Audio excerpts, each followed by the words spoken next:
I want to welcome everyone joining us here at the Wisconsin Energy Institute. Welcome to those joining online. If this is your first time joining us for a seminar, my name is Scott Williams. I'm the Research and Education Coordinator at the Wisconsin Energy Institute. And the Sustainable Energy Seminar Series is something we do every other week in the fall and the spring semester to bring together experts on campus to talk about the many ways in which they understand energy challenges and develop solutions. And so you hear from a variety of disciplines, from the science and engineering to social sciences and humanities, to understand how these disciplines learn about the ways in which they develop energy solutions. The seminar is open to the public, but it's also a course for students in the undergraduate Engineering for Energy Sustainability certificate, as well as the Master's in Sustainable Systems Engineering.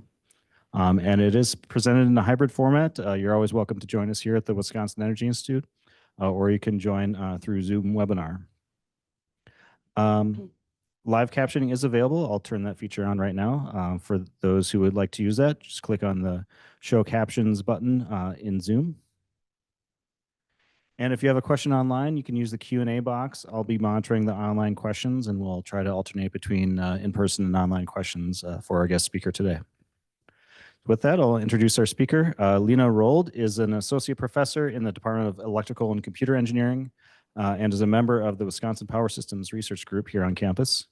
So to support different participants in the energy industry and ensure the sustainable and secure delivery of electricity, she and her research team are developing mathematical tools and software implementations to model and optimize system operation and energy markets while taking into account the impact of uncertain events such as variations in renewable energy output, component failures, and large-scale outages. And the topic that she'll be presenting on today, I actually have a personal anecdote. This morning, I got an alert on my phone, so I have the Nest thermostat, and it asked me if I wanted to participate in Google's new program where it'll adjust your thermostat depending on whether energy is cheap or there's a lot of renewable energy. So I thought, I wonder how they're calculating all that. So Lena Roald is here to help us answer maybe some of that. So welcome. Yeah, thank you, Scott. Yeah, well, that's really very timely, very timely. That is exactly sort of what drives this research, is this question of, I think many of us are facing that, we want to maybe take some action in order to try and increase the amount of renewable energy that we are able to integrate in our overall energy system, but also kind of the amount of renewable energy that we are able to get into our homes and use for our own purposes. And kind of more generally, this question is not only about renewable energy, but also about carbon footprint. And so this research that we are doing in this space is really kind of trying to take that lens of the end user and thinking about how do all of us who use electricity think about the carbon footprint, and what can we do on our end in order to try to reduce the overall carbon footprint of electricity, and specifically the carbon footprint that is kind of ours. My background here is kind of from the bigger grid and as an overall power systems perspective, like how does the overall transmission grid, distribution grid work? And so in my field of research, we are used to thinking about carbon footprints more from like kind of the fleet of generating units and how we can dispatch those units in order to make the system function most efficiently. And so both for me and I think also this perspective from the end user is a little bit of a different one and one that I think we need to explore more in order to understand, what drives Scott's maybe motivation to say yes to that question from Google, and what actually should happen once you say yes to that question. Okay, and so what I will be presenting here today, let me see if I can, okay, maybe I'll just click here. Yeah, there you go. Okay. So what I will be presenting here today is joint work with Julia Lindberg, a former student of our group in Madison, and my colleague Bernie Lasut, who's also a professor of electric power systems in the Department of Electrical and Computer Engineering. And so we've done some work and written some papers on specifically how to think about load shifting in the context of large-scale computing. And also in that context, we've had discussions with Google specifically about their data center operations. This research is supported by the National Science Foundation, NSF, as well as generous donations by VMware as part of also trying to understand computing and its carbon emissions impact. Okay, so let me kind of get into it here. So it's kind of clear that electricity generation produces carbon emissions. And so here is kind of a pictorial description of the grid. We have large-scale power plants that often tends to run on coal or natural gas. They provide power to the grid, and the grid provides power to us. And so we could think about the power flowing from the power plant to our household as both a flow of electricity as well as a flow of emissions. Now, of course, what is important is that as we are transitioning to a system that includes a lot more renewable generation from wind, from solar, some of it distributed, some of it kind of more centrally generated, this electricity generation is increasingly producing time and location varying carbon emissions. And so the time varying aspect is really about whether the sun is shining or the wind is blowing.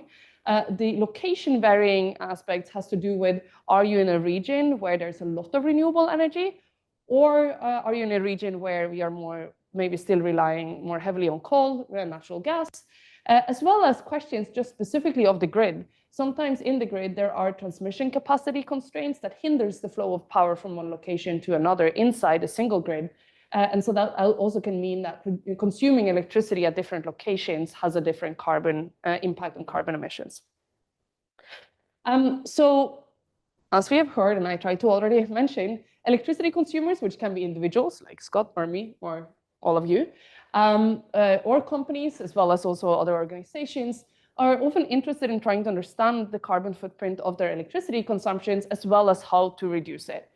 And some of this is voluntarily. I mean, we want to maybe try to take action to mitigate the climate change.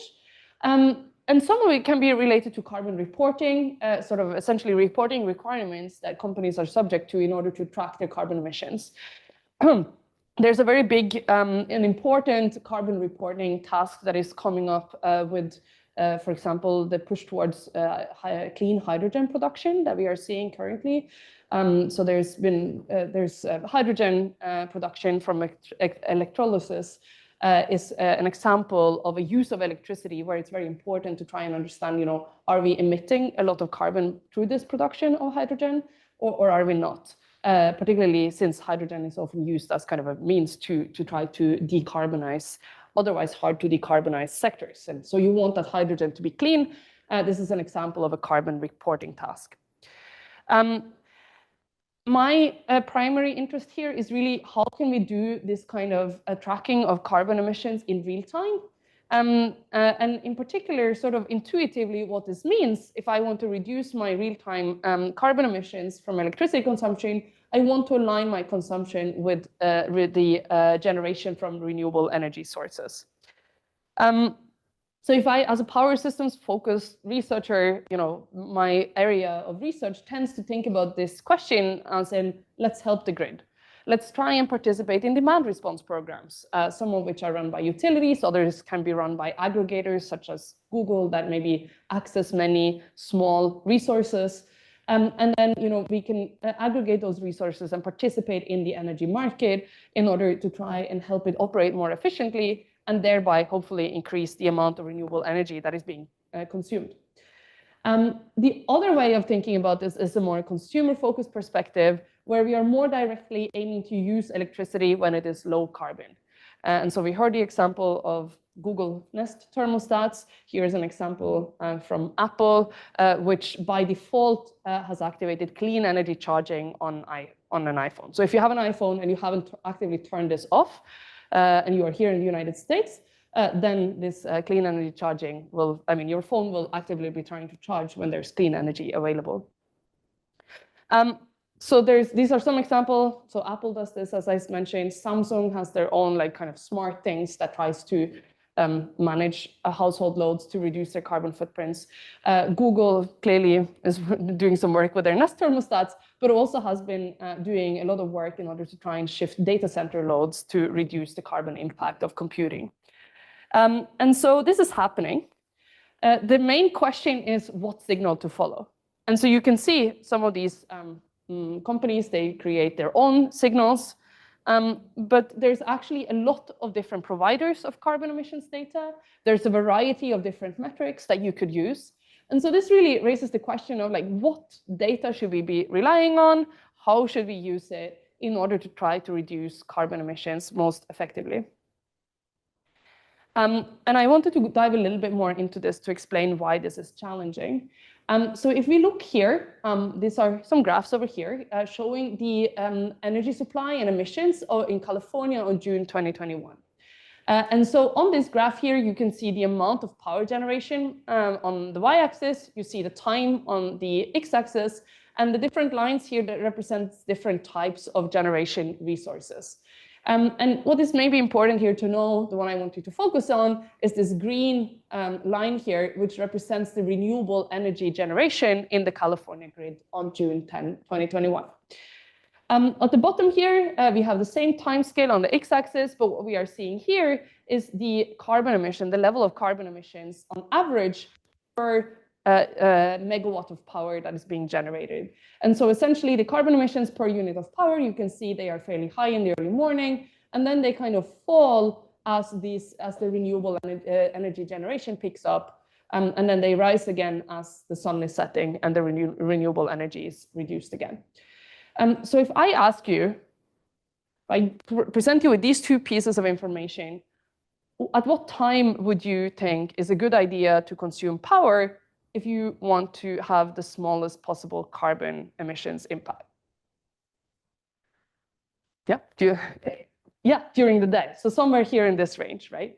And in particular, you could say maybe in this time here, where the average carbon emissions are essentially the lowest, right? So over here, if I consume power from like 3 to 5 p.m., then I would have the lowest carbon emissions. And this is carbon emissions computed as the average carbon emissions of the grid, where I take the total carbon emissions and divide by the total electricity use. And so the benefit of a metric like this is that it's really easy to understand. And it's kind of easy to also use for carbon accounting, because if I just assign this number to everyone who's consuming electricity, that's a fairly simple thing to do. The challenge here is that I can give you another piece of information, and this is about renewable curtailment. And so curtailment of renewable energy is renewable energy that could have been produced because there was sufficient solar irradiation available, there was sufficient wind available to produce this power. But the grid operators had to tell the generating units that you cannot produce so much solar. You have to turn off your power plant or your wind power or your wind turbine instead of producing this power, because the grid is simply not able to take that power. And you can see on this day, on this graph here, this is the amount of renewable curtailment in megawatt hours for every hour of the day here. And you can see that really during those hours, early in the day, from around 10 to noon here, where you can see that the renewable generation is not that high yet, the reason the renewable generation wasn't higher in this part of the day is because the energy was curtailed. So essentially, we could have had more renewable generation in this part of the day, but we were just not able to use it. And so that kind of now becomes kind of clear how the average carbon emissions just doesn't capture the presence of this curtailment, because what we really probably would want to do is to consume power when there was this extra energy available. And you could imagine that this is essentially carbon-free electricity. So curtailment really is an opportunity, I think. I mean, curtailment is also a problem, I would say. I mean, it definitely undercuts the economic viability of renewable energy, but it also is really a big opportunity for people to access carbon-free energy. And the important part here is that there's really increasing amounts of curtailed renewable energy. And so what you can see here on this graph is the curtailment in the California ISO, so the same grid we were looking at before. I showed you some data from 2021. This would be this year over here. And you can see, what you can see is that in the past 10 years, renewable energy curtailment has essentially grown exponentially. And in particular, during some parts of the year, which is March, April, May, there are just enormous amounts of renewable curtailment that happens in this grid. And so this now is a picture, so you can notice here on this graph, we were looking at June. This was about 3 gigawatt hours of renewable curtailment in the middle of the day. This is from last year in April, and you can see that we are looking at 8 gigawatt hours of curtailed energy during parts of the day. And so now you can really, I mean, it's just an insane amount of electricity that is kind of a generation that is going to waste due to this kind of oversupply of renewable energy. And so the opportunity here is really how to access that renewable energy. So it's important here to also notice in this newer graph, there are actually two different kinds of curtailment that are indicated. The blue parts here is just essentially that there's too much energy available. We have more renewable energy than we have demand for electricity. And so this is power that is going to waste because we just don't have enough demand. And then there is this setting where we have too little transmission capacity. So we don't have enough power lines to bring the renewable energy to the consumers. And that is the parts that are indicated in green. And so you can see that there are many situations, and there are some situations in which the question is more of a like, where in the grid are you?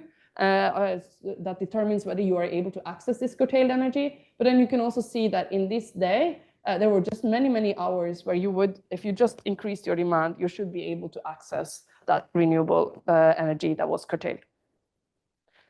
And so now, in order to kind of try and capture this curtailment in an emissions metric, we have to kind of think about what is called marginal emissions. And essentially, this is all about how do I measure an impact of a change in the load on emissions. And so the marginal carbon emissions are defined as the change in carbon emissions over the change in electricity use. And now I can think this is important for me if I'm going to make the decision, am I going to charge my electric vehicle right now? Then the marginal emissions could tell me if I add a little bit of load to the system right now, then this is how much the emissions would increase or in fact decrease. So these marginal emissions, they actually vary depending on location because we have transmission constraints in the grid. And so this gives rise naturally to what we call locational marginal emissions. These locational marginal emissions are very closely related to locational marginal prices, which reflect the marginal cost of electricity generation. And so the locational marginal prices are essentially defined as the change in generation cost over a change in electricity use. And so you can see here, this is again a map of California. And you can see that during this hour, there are varying prices across the grid. And this indicates that there are different marginal generators that are providing electricity at different locations. So for example, here, this is a high cost region around San Francisco, whereas in San Diego, it is fairly cheap to consume electricity at this hour. And so essentially, this also indicates that there are different emissions that would be associated with an increase in consumption in San Francisco versus San Diego. Okay, so now, as I said, there are these two different signals. And now I asked you, when would you shift to consumption to reduce carbon emissions? If I use average carbon emissions, as I said, this is a kind of a widely used and easily accessible metric. It is easy to apply for accounting of carbon emissions. These locational marginal emissions are kind of better in that they capture better the presence of curtailed renewable energy, and as well as the impact of transmission congestion. And so this means that they might be create better incentive for real-time load shifting. So if I'm making decisions right now about whether I should use electricity or not, this might be a better metric than this one. However, there's very limited availability of locational marginal emissions. There's currently only one region in the US where you can access this in real time, that is PJM. And there's also very big questions that if I was to use this metric and I want to not only decide whether I should consume electricity right now, but I also want to somehow gain credit for that decision, then I also need to figure out how to align this metric with carbon accounting. And so this is kind of really open questions. There's no way to currently use this metric for accounting purposes. So this is kind of just mostly to provide some background and explain why this is a challenging problem that we are facing and why we need to do research on it. What I'm going to switch to talk, and this really pertains to kind of all sorts of load shifting and electricity load. What I'm going to do now is that I will switch into doing a sort of case study on data centers and computing loads, because that has been a driving motivator for our work in this space, is to try and understand the companies that are operating these large-scale, hyperscale computing centers. How do they think about using electricity and the carbon emissions associated with that? And so why are data centers important? Well, so in the decade from 2010 to 2020, there was a huge increase in computing. I'm sure you probably over the course of these 10 years had new phones, new laptops, maybe used computing for other things. You might have seen AI assisted all kind of things. All of this is based on use of computing. Another example is just internet traffic keeps exploding. And so it's been really interesting that we have seen this huge increase in need for computing, but at the same time, we've seen a very modest increase in the use of power that goes into computing. So you could imagine this has maybe increased 100-fold, whereas the increase in power use has been just a few percent. And the reason we were able to achieve this massive increase in computing capacity with a limited increase in power use is because there's been very significant gains in efficiency of computing.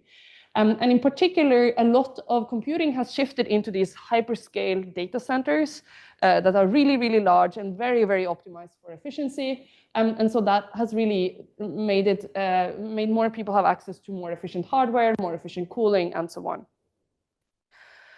Of course, now, I mean, today we are still having a huge increase and an increasing demand for computing. We see Bitcoin mining, training of ML models. We have just general increases that continue in internet and computing use. And the challenge now is that computing much more rapidly and directly translate an increase in computing needs translate directly into an increased need for electricity. Because those efficiency gains that I mentioned up here are largely exhausted. And so that means that computing is getting more and more power hungry. Just to give you a size, kind of a sense of the scale of this, so Dominion, which is near kind of in Virginia, near Washington, D.C., this is one of the areas where there's most data centers for cloud computing in the world. And this has to do with things like they have very direct access to internet. A lot of the internet traffic of the world goes through this region. And just to give you a sense, I mean, currently, this is just talking about new projects in this region. There is about 6 gigawatts of capacity that have already have contracts to purchase electricity from Dominion. There's about 2 gigawatts more with constructions underway on substations. And then there's like 8.6 gigawatts of power to data centers that are being currently part of engineering studies. And these are just huge demands. I mean, this is when we looked at the California example before, this would be approximately half of the electricity use of California in scale. Okay. So we also hear from these tech companies that they want to green their operations. And so we see that these tech companies, they buy renewable energy and they try to track their carbon emissions. And you see lots of public discussions around this from Google, AWS, and others. And so essentially, the question that we wanted to try and answer in collaboration with these companies is that if they are really serious about their carbon footprints, how should they actually try to interact with the grid to reduce emissions? And so one very special thing about data centers, and particularly these large hyperscale computing networks on computing data centers, is that they are able to shift computing loads geographically. So you could imagine a company running data centers in Chicago, in Virginia, and in California. And if there is an incoming computing job coming into one of these data centers, it can be routed possibly to other locations to be done. I mean, you can choose to perform the computing either here, or here. And this means that compute networks of data centers have this geographical flexibility in where they consume electricity. Of course, there's a lot of limitations here in terms of latency requirements, availability of data, hardware availability, and so on. So not all computing loads are suitable for this kind of load shifting, but many of them might be. And so then, if you have this capability, how should a data center shift load to reduce carbon emissions?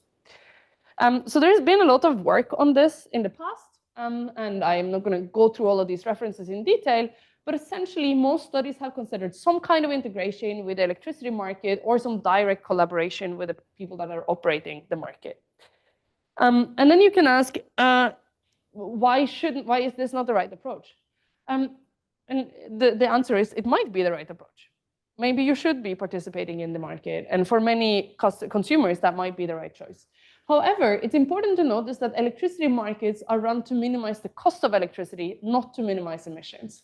And so that means that there's a difference in the objectives of the data centers, which might be looking to reduce carbon emissions, and the system operator of the grid that might be looking to minimize costs. At the same time, of course, there's also a lot of hurdles here in terms of detailed information exchange. So the data center operators might want to maintain their privacy and their flexibility in their operations. And the system operators, the operators of the electric grid might find it hard to kind of integrate data centers in their electricity market clearing. So there's definitely hurdles in order to make this work efficiently. So what we wanted to study is whether data centers maybe could achieve larger emissions reduction by managing their load independent of the markets, particularly bearing in mind that if their objective is really to reduce carbon emissions, whereas the objective of the electricity market is to minimize cost. So this brings me now into kind of our formulation of this data center load shifting problem. So imagine here that we are looking at a network where this black parts here represents the electric grid. So we have some nodes over here where we are drawing load from the grid. And then we have some transmission lines that represent where power is flowing. And then we have a set of data centers here. So all the black pieces here are essentially the electric grid. And overlaid on top of the electric grid, we have a network of data centers. So we have 3 data centers here, each of which has their own computing and communication constraints. There is kind of links between those data centers that represent the shifting capacity and shifting cost. And at each node, we have access to information from the electric grid that comes to the data center, including locational marginal price, locational marginal carbon emissions, and of course, each data center also has kind of things like maximum computing capacity that they are able to do. So the model that we are solving does something like this. You have a power grid operator, which we refer to as a system operator, which solves what we call the DC OPF, which is an optimization problem to clear the electricity market. So this you can think of just as a standard electricity market clearing. Based on the outcome of this market, this operator also computes the locational marginal carbon emissions per node. So essentially, this locational marginal emissions that we were looking at before.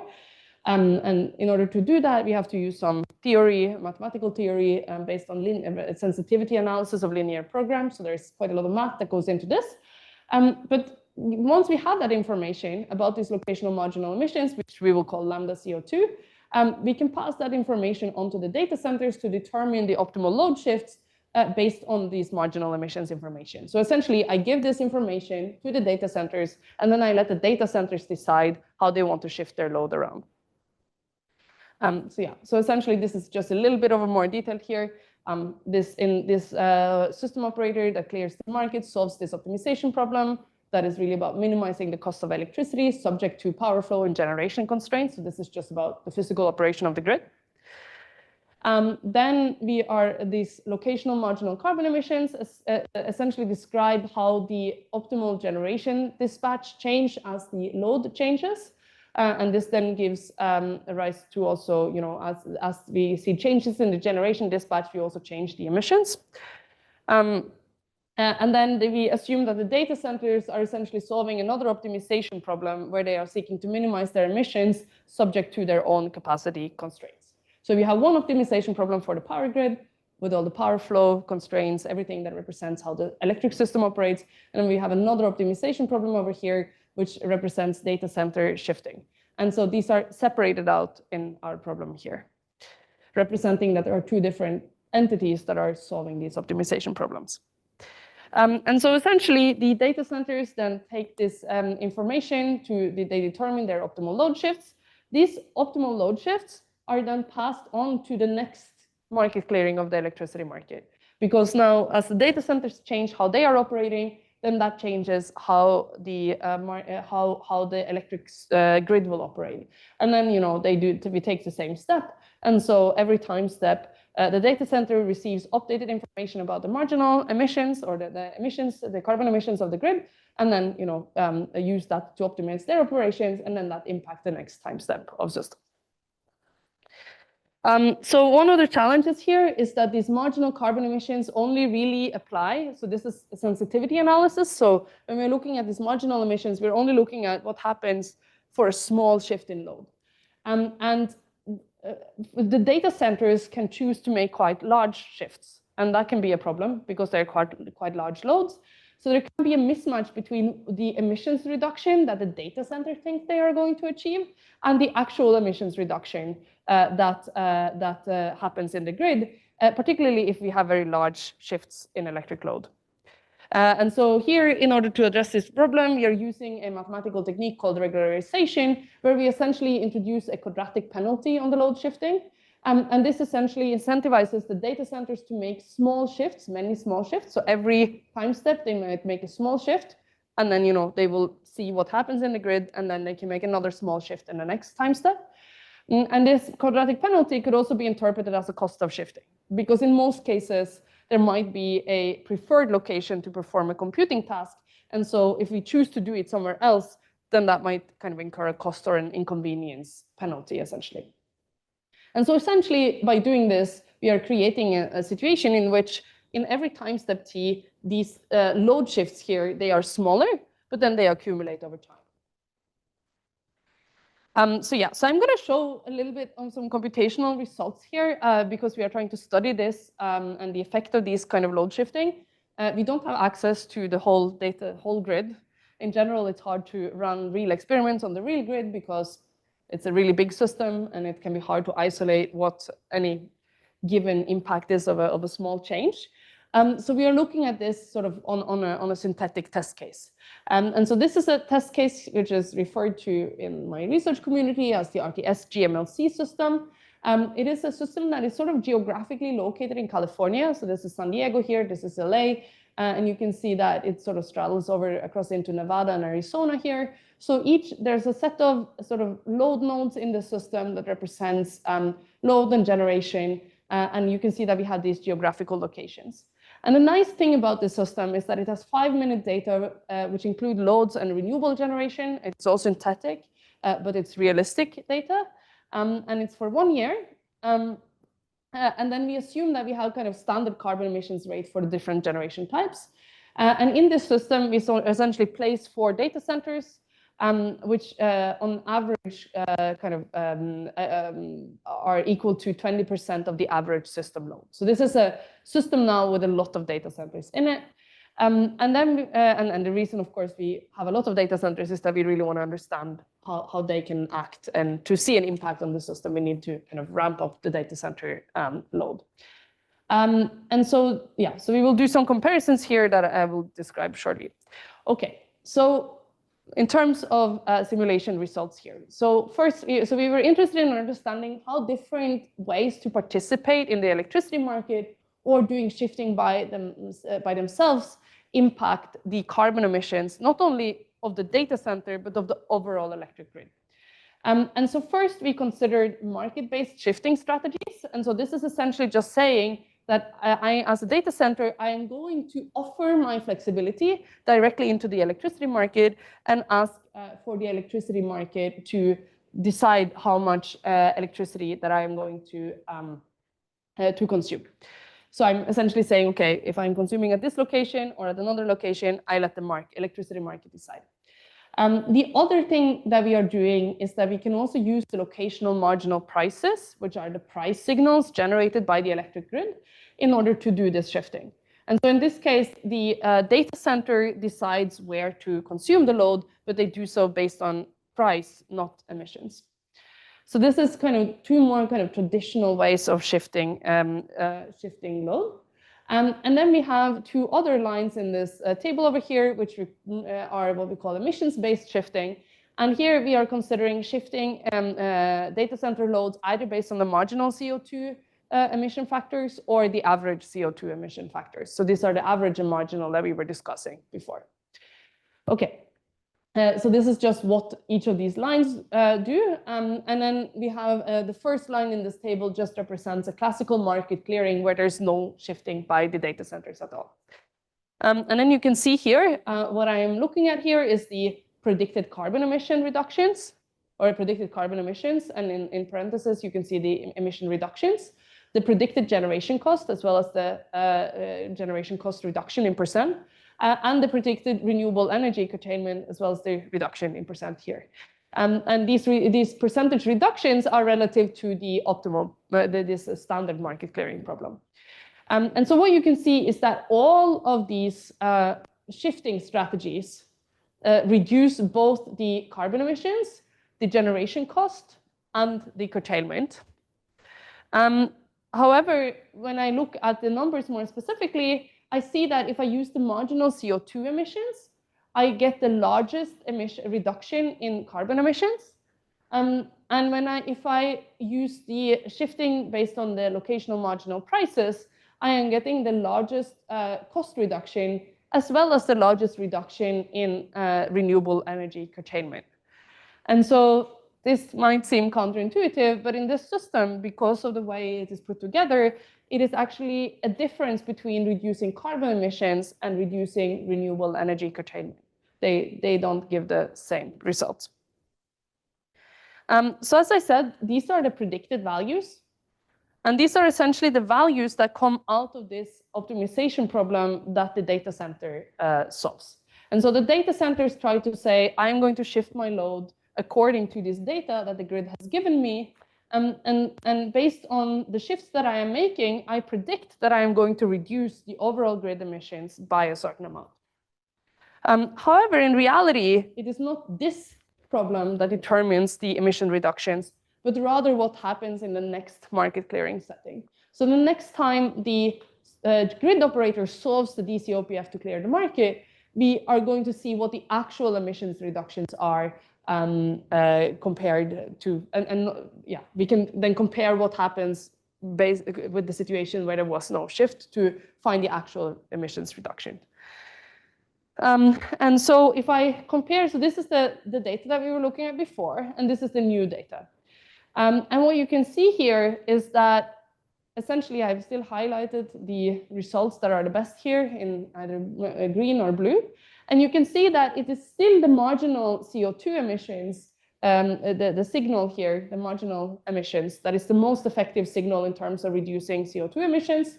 You can also see that, and then you can see that offering flexibility directly to the market or shifting based on the price signal is also still kind of the ones that produces the largest cost savings, as well as the largest reduction in curtailment. However, what you can see is that these numbers that we are looking at here are smaller than the numbers that we looked at before. So whereas the data center thought that we are going to get a 2.5% reduction in emissions, we actually only get 1.5% reduction. And whereas it thought that it can achieve about 2% reduction in cost, it only gets about 1% reduction in cost. Similarly, renewable energy curtailment is not reduced by 5%, but rather than by 2.8%. And so you can see that when I compare what the prediction was with the actual emissions, then there is a quite significant difference. So this is kind of essentially where, and this difference between those two is why we try to look at this regularization. And so I want to look at, when I use a regularization parameter y, gamma here, as I am increasing that gamma parameter here, it means that I have a more penalized shift. So as I am increasing my penalty for shifting load between data centers, I am quite significantly reducing the amount of load that is being shifted. So you can see from 6 times 10 to the 6 here to 2 times 10 to the 6.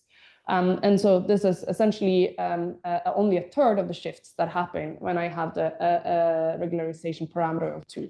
So essentially with more regularization or higher cost of shifting, the data centers choose to shift less computing jobs, which makes sense. Interestingly, so as I am also increasing this regularization parameter, I can see that the predicted emissions, so what the emissions that the data centers think that they are going to, or predicted emissions reductions, I should say, because this is actually negative numbers. So being lower here is better. So you can see that the predicted emissions increase, or the emissions reductions are lower, you could say. And however, the actual emissions reductions actually stay fairly constant. And so what this means is that as I am having a higher regularization parameter, I shift less, but I am actually achieving a similar amount of emission reductions as I was before. And so this means that the regularization really increases the accuracy by increasing these kind of many small shifts that build up over time. And you can see that if you look at kind of the data center load profiles, you also see this, that it's kind of like slowly moving the set points of these data centers. Yeah, and I can talk about generation costs, but that remains fairly constant in this case. Okay, so that brings me to the end of this. So in summary, what I've been trying to explain here is that consumers might be able to achieve better carbon emissions reductions by acting on their own as compared to participating in the electricity market. And that is partially because the market is really focused on reducing costs, not on reducing emissions. And which metric we choose to use for shifting really matters a lot for the results. So we hope that the Google Nest thermostat is, doing something good, particularly if you chose to say yes to that. But essentially, the quality of data that we are using to guide shifting can oftentimes be a little bit uncertain, particularly for the marginal emissions. So we know that the marginal emissions are maybe the best metric to guide load shifting, but it is not very widely available. And also accounting is a problem if you're looking at locational marginal emissions. So here are also some graphics that we are using currently because we recognize that renewable energy curtailment is a really important quantity to know about if you want to reduce your carbon footprint. So ideally, you need to know in real time whether there is available renewable energy that is not being used right now. Maybe you can use that for some good purposes. And so essentially, what we have currently been working on is predicting ahead of time whether there will be renewable energy curtailment in the near future, so as to help these kind of optimizations that try to make use of that energy. All right. So yeah, I tend to say there's power lines and this is power Lena here. So yeah, so yeah, thank you for listening, and I'm happy to take any questions. Just going to turn the ceiling mics on so folks. Yeah, sure. Yep. So you mentioned that there's this discrepancy between predicted and actual emissions and stochastic, right? Yeah. So I guess that comes from like unknown variables. What kind of variables do you think you would want to account for in the future to improve your predicted models? Right. Yeah. So what is the actually? So let me just. I mean, I don't know how easy it is for people online. But yeah, the question is, why is there a difference between the actual and predicted emissions, and what would we want to know about in order to reduce that difference, right? So the interesting thing here is that as I am going through this process, I am essentially, when I'm trying to decide when to shift my loads, I am making assumptions about what the future would look like. And if I know that nothing will change, then I can, make maybe some good decisions. However, lots of things change. Not only because, not the least because I am making changes, and I might not be the only one. So you could imagine that there could be a setting in which, the locational marginal emissions are really low, and then many people are kind of jumping at the opportunity to use that energy. And so trying to figure out ways in order to kind of guide that sort of behavior and avoid this sort of oscillations where a lot of people try to consume power and then suddenly it's no longer low carbon. That is kind of like the sort of thing that you would want to avoid. And that's why we are introducing this regularization penalty to say, okay, so at every time step t, we are just going to take a small step, because then we are making we are making less assumptions about the world sort of staying the same in the next time step. And so really, this is kind of, if you know perfectly what is going to happen in the future, you could do this very well, but you can't, and you are kind of part of the problem yourself because you are changing your behavior. Yeah. But thanks, that's an excellent question. Mm-hmm. So, clearly this is daunting analysis in order to figure out how to address this problem. I'm just kind of curious if you were to simply price CO2 that you're producing and align to objectives by doing that. Wouldn't this be so simple thing? I love that question. It comes up every time I talk about this, and it is true. I mean, like, yeah. I mean, and we have done analysis on that as well. So that so essentially, if you think about this problem over here, this is like where you are doing your marketing for electricity. And it accounts for the cost. If you internalize in that cost, not only the cost of generation, but also, for example, something like a carbon tax or some penalty on carbon emissions, then you are essentially internalizing the consideration of carbon into this market, and you could get better outcomes. And absolutely, it is. But then everybody is aligned, right? Both the producers and the consumers are aligned then. Yeah, so I think that the interesting thing there is that if everyone agrees on what is the right price for carbon emission, what's the cost of carbon emissions, then everyone could be aligned and you could internalize it in that way. But you could imagine still that people might have different preferences, and people to varying degrees might be exposed to this price and the cost of electricity. And so you could, for example, imagine that even in that world where we had that kind of a system, I imagine that retail consumers, we have pretty flat retail rates. We pay the same for electricity. It doesn't change by the hour. And so you could still imagine that for people kind of on the sort of end user perspective, there could still be interest in knowing, should I consume electricity right now when there's maybe, more renewable energy rather than later. So I think there's still kind of a room for this, but on the bigger picture scale of things, including a kind of a carbon tax or some kind of way of pricing carbon into this system model to try to align the objectives is also, it's more effective.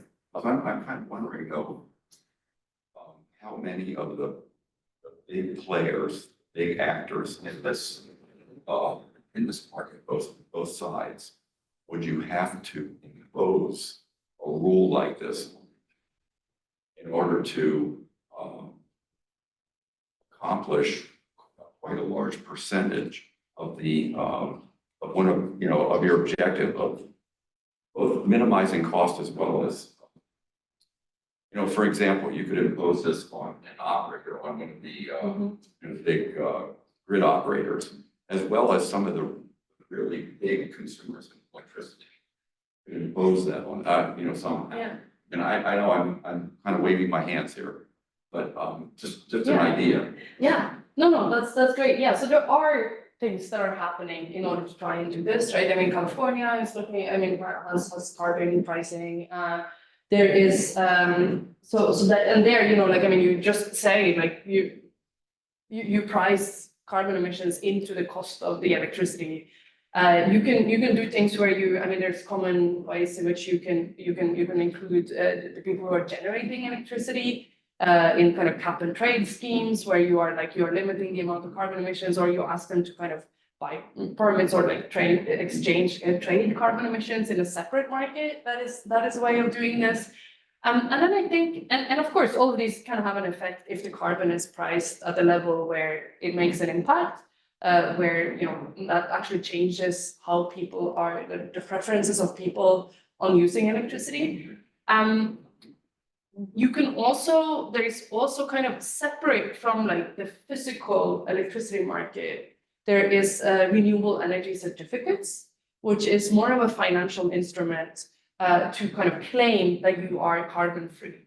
And in that way, there you have renewable generation. When they are producing renewable energy, they are also essentially producing renewable energy certificates that they can sell in a separate market to people who want to say, like, yes, I want to be green. And so that is another, and there's good indications of if that kind of a scheme is designed right, that it can really have an impact on investment in renewable energy. However, if it is not designed right, it might not have a very big impact. And unfortunately, the current system we have is such that if you say, I'm going to buy these renewable energy certificates, they are typically sold on an annual basis. And so I say, like I say, my total electricity consumption this year, and I buy a total kind of share of renewable energy that was generated this year, and I match the two. That doesn't really make too much of a difference in terms of pushing more renewables on the grid.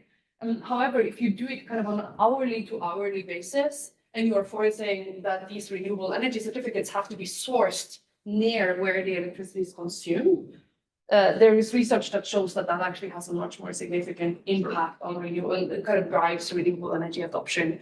And you can see that that is also something that is currently, under consideration for being included in when the government is considering clean hydrogen production tax credits. That if you're going to use this kind of financial instrument, that you actually have additional requirements on where this type of renewable energy certificates have to come from, which is based on this research that kind of shows that they are meant to also push more renewable into the grid. So yeah, so there's a lot of things that happen, and I guess like and I think that time and space relationship between when is electricity being consumed and when is renewable energy available or being produced, as well as making sure that it's kind of in the same region, that is a very important part of like also making these type of mechanisms work out. Now I'm really talking like kind of far outside of what I was talking about here. It's just like, I think a very, very important topic where there's a lot of things happening right now. And it's really important that we get it right. So yeah, thank you for the question and the follow-up. All right, we have a question online. So Wessel's raised his hand. I'm going to try to allow him to talk and see if we can hear in the room here.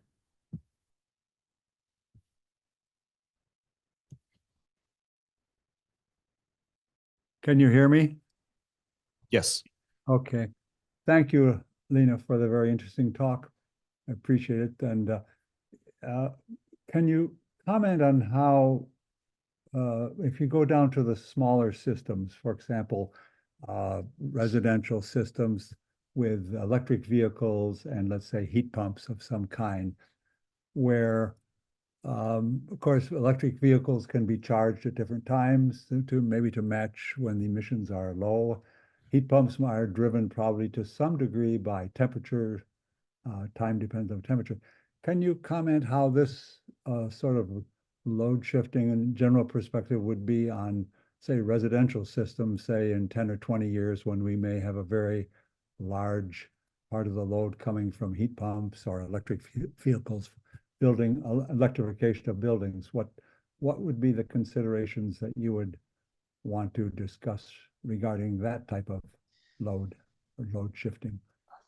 Right. Yeah, thank you guys for that question. I think that's an important question. And let me just say that I think some of this is already happening. So we are already seeing that, by having smart and automated loads, like you can have electric vehicle chargers that are reacting to information that is passed through an app.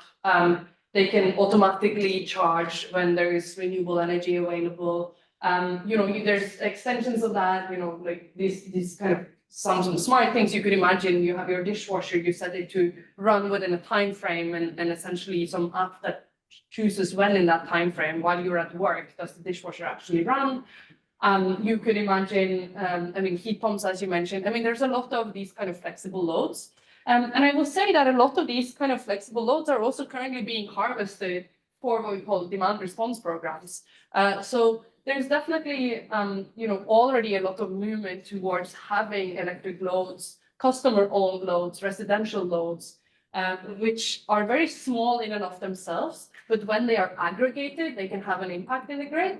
There's already, movements towards having those participate in demand response programs. The Federal Energy Regulatory Commission, FERC, have ruled that companies that aggregate large populations of such loads, small loads, they should be able to participate in the electricity market.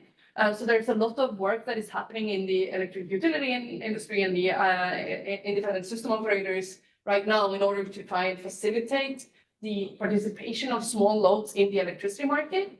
And you can absolutely see that, if that some of those loads might be more incentivized by maybe carbon emission reductions than, for example, cost reductions, depending, of course, on how large both of those would be.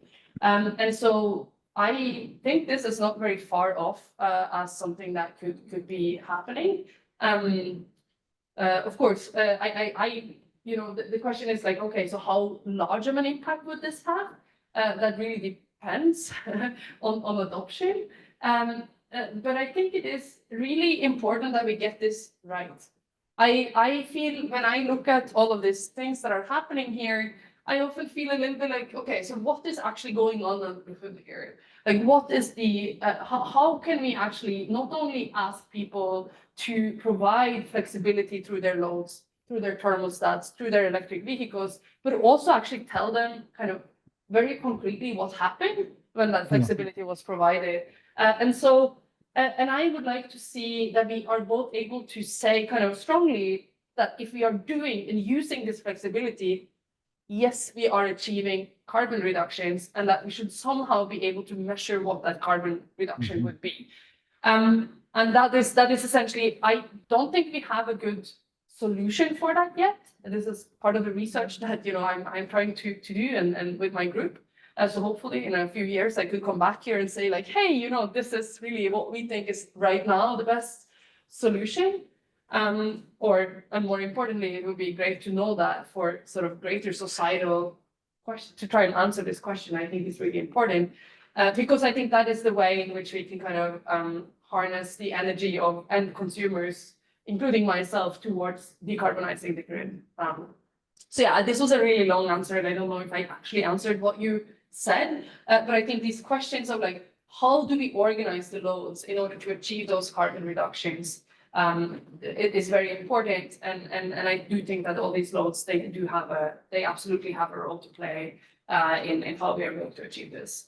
Yeah, thank you. Yeah, I think you did answer my question. On kind of a practical sense, for example, several of us have installed heat pumps and are getting electric cars, and maybe the Nest thermostat and Google that Scott talked about is the way we should be going. We have different thermostats that come with the particular heat pump and so forth. But so I guess I'm wondering, you mentioned your goals that everybody should understand what they're contributing to and how much going. How is this going to happen that when we buy one of these appliances that will be plugged into this system? Is it the utility's responsibility to help us do that, or how is that all going to work out, do you think, or what would you recommend? Yeah, I think that's a really good question, and I would like to know that too. And in fact, I used to have a Nest thermostat. Now I also have a heat pump with a different thermostat. So I hear your kind of thoughts on that. And of course, we want all these systems to work. I think that we have price signals in the grid. We know what is the cost of electricity. We have somehow defined what that cost should be. It is really also based on kind of an agreement on how we share the cost of electricity generation. And it's this locational marginal pricing that is one of the kind of fundamental pieces of pricing of electricity in many parts of the United States. It is not necessarily the most intuitive and first thing you would think of. And so what I would like where I would like to see us going is to kind of find a carbon equivalent of this electricity pricing. So that we essentially, there's a signal that comes to you, that signal, you can feel really confident about that that signal is both kind of, you could use it to keep track of essentially an account of how much carbon emissions have I induced this year. And you could also feel confident that if you choose to optimize your consumption based on that signal, that actually leads to carbon emission reductions. And this is what I think we are missing. I mean, I think you could get a signal like this right now. You could use average carbon. It would tell you about what is kind of, it would assign you a carbon footprint, and you could use that to define your carbon emissions. But I don't think that's a good, as I tried to explain early on in the talk, I don't think that's the right signal to use to guide decisions about where and when to use electricity. And so that's why where I think we need to kind of go. We need more research, we need more understanding of how to design signals that both support carbon accounting, but also support us in essentially doing effective kind of optimization locally of our electricity use to reduce emissions. Yeah, thank you, Lena. Thank you. Yeah, thanks for the question. Actually, I have a question if I feel so. Let me, I'm wondering, this is mostly going to talk about short-term decisions and short-term impact. What, if any, do you see, does this affect in terms of the decision to build certain types of generation in the long term? And whether or not if we're sending the right signals, sort of, oh, we should build more solar, or we should build more wind or something else, if these, decisions are optimized, maybe not sending the right signal of like the overall system we should build. Right. Yeah, I think that is a really good question. What's the long-term impact of using any of these signals on sort of investment in new generation, new transmission, or all of these? Like, how do we actually make that work? And I will say that I think that a lot of the analysis that has been happening, for example, on these renewable energy certificates and so on, have focused on the build out of new generation to support new load and increases in load. And also changes in generation mix, of course. My sense is that if we have a system that makes sense in the short term, that's one place to start. And part of the reason I'm interested in understanding this question is that if something kind of at least makes sense on a day-to-day basis, hopefully then that could form as a basis to look at how does it work in the longer term. And I think so for us, I guess this is the starting point, is this short-term load shifting. But there's really important questions then to also answer. How does that impact kind of long-term investment and signals that are being sent to kind of build out more generation and transmission? So very, very good question. I don't have really a great answer to it, but I mean, my answer is like, let's figure out the short term and the long term kind of together. So yeah. Any last question? I have one more question. Given the inefficiency going back and forth between water and hydrogen, what would be the impact on your analysis if all that excess energy that's available because of curtailment turned into hydrogen backwards to generate electricity, but feeding it on the grid? Right. There's a lot. I mean, there's a lot of it that you demonstrated up there. We should be using all that clearly, obviously, to make something else, right? Right, exactly. Yeah. So and I think that is kind of what part of the question of like, how do we actually do